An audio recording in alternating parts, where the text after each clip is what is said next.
David A.R. White is one of the most recognizable actors in faith-based films. He's best known for his role in the God's Not Dead series. As a kid, David always wanted to be in the movies, but those goals didn't quite line up with his religious upbringing. I was raised as a Mennonite in a small town outside of Dodge City, Kansas. And if you don't know what a Mennonite is, the Mennonites make the Mormons look like a pack of Hell's Angels. In his book, Between Heaven and Hollywood, David shares how he made it from Kansas to California and how he overcame the roadblocks to success without giving up on his faith. Well, joining us now is David A.R. White, and it's great to have you here. Thanks for having me. You grew up in a Mennonite family. In fact, your dad was a preacher.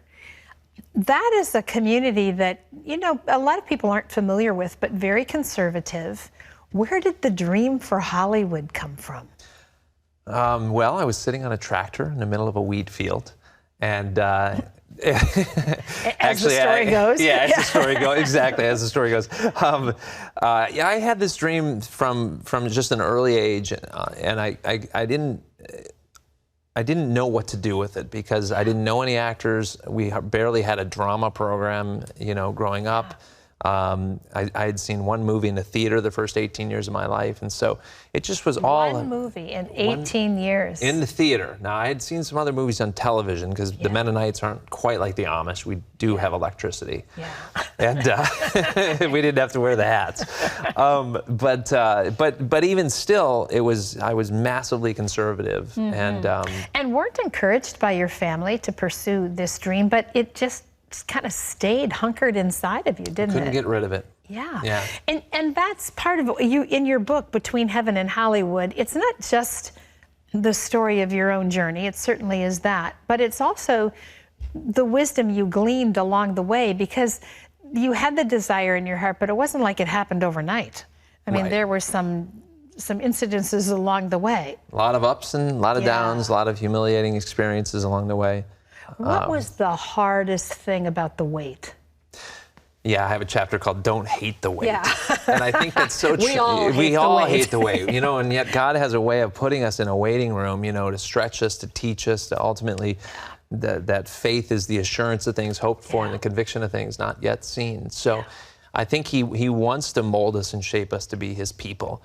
And for me, one of the hardest things was, you know, right out of the gate, I was really fortunate. I got on a hit show called Evening Shade with Burt Reynolds, and I got to do a lot of TV and different movies and all that stuff. But it wasn't until like my late 20s, around 25 to 30, were my kind of desert years, and I couldn't. It's like I couldn't get a job. I mean, I still work some, but it was like, you know, you couldn't get a job to save your life. Not a leg up. Exactly. I mean, I kept going down.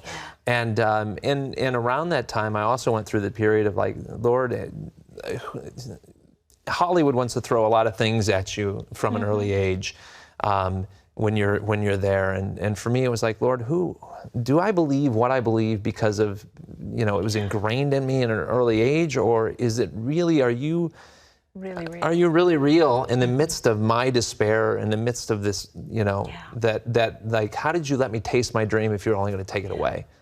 You know, a lot of people go through that, David. I mean, it's not uncommon. The difference, I think, between you and maybe the majority of people is you stuck with the dream. I mean, a lot of people would have said, you know what, obviously this isn't for me. I'm out of here. What made you hang in there? I just, well, first of all, I bent my knee to the Lord, and I think the secret, you know, people always say, well, what is the secret of your success? And I you know, I met Leslie Nielsen the first day when I was in Hollywood, and I asked him, I said, what is the secret of your success? And for you Naked Gun and Airplane fans out there, because I'm sure that's a lot of your viewing audience. Hey, those were two of my favorites. But he said, perseverance, never give up, never give up. You'll have your ups, you'll have your downs. And I think that's the way it is in life, in as believers, in our relationship with the Lord. Well, and then you add an element to it as you write about it, and it was really kind of revelation, I think, that maybe we're all supposed to come to, that you were on a journey from a career standpoint, but you were on a journey with God that was far bigger and broader than that. And does that kind of put the career in perspective then? Well, that's what it's like, so how do you know if that dream is inside of you, and what is the secret of your success? And I think the secret of my success is the same as everybody's. I let go of what I wanted for myself. I let go of what I wanted for myself. And in that time, when I finally did that, when God calls us to bend our knee, and as we get more successful and as we accomplish things in our own strength, we feel that we start to do that less and less. But for me, it was like, it's that downward spiral. The bottom was when I finally said, Lord, I let go of what I want, and I want to do what you want. And then he started to give me these dreams, these desires about the whole Christian film industry. And the hunger that I had it originally to go into producing. I had it all along, but I'd kind of covered it up by what I thought that I was supposed to become and do. And in the midst of that, PureFlix came out of that, and I started producing films. It wasn't an easy road. Some went up, some went down. And in 2005, we established PureFlix, and by 7 and 08, that was our second and third year. The irony is that God had said, go be a distributor. That's what I want you to do. Do it yourself. And I don't want you to depend on those studios, because they're not going to align up with the evangelistic movies. And what we didn't do out of the gate is we didn't do that, because we thought, well, wait a second, if I give it to a studio, it'll be bigger. It'll be, They know how to do this. Yeah, and we don't even know how to do it. How does we weren't destined to do this. Maybe we should just give it to them. And what happened was it didn't go well. And in the midst of it, in 07, 08, we went without a salary for almost 2 years. Wow. I learned that my wife really did love me through that. That's one way to find out. That she stuck with me, in the midst of that hardship, just to keep our lights on. We sold everything that I had earned up to that point. And but God has a way. God is faithful. And through it all, we continued on this little thing of releasing these DVDs and to TV and a DVD. And it wasn't, you can always look to the left and the right and go, wow, I'd love to be, in the theaters and doing big movies like the Kendricks were doing at that time with Facing the Giants and Fireproof and Courageous. But it wasn't our time. And when God's Not Dead came around, that is what we had. We believed that the Lord said, no, we want you to put this movie in the theaters. It wasn't easy. The mainstream turned it down. We had to raise $7 million to put it in. How are we going to do that?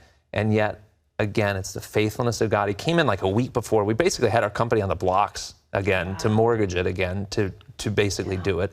And then, of course, the rest is history.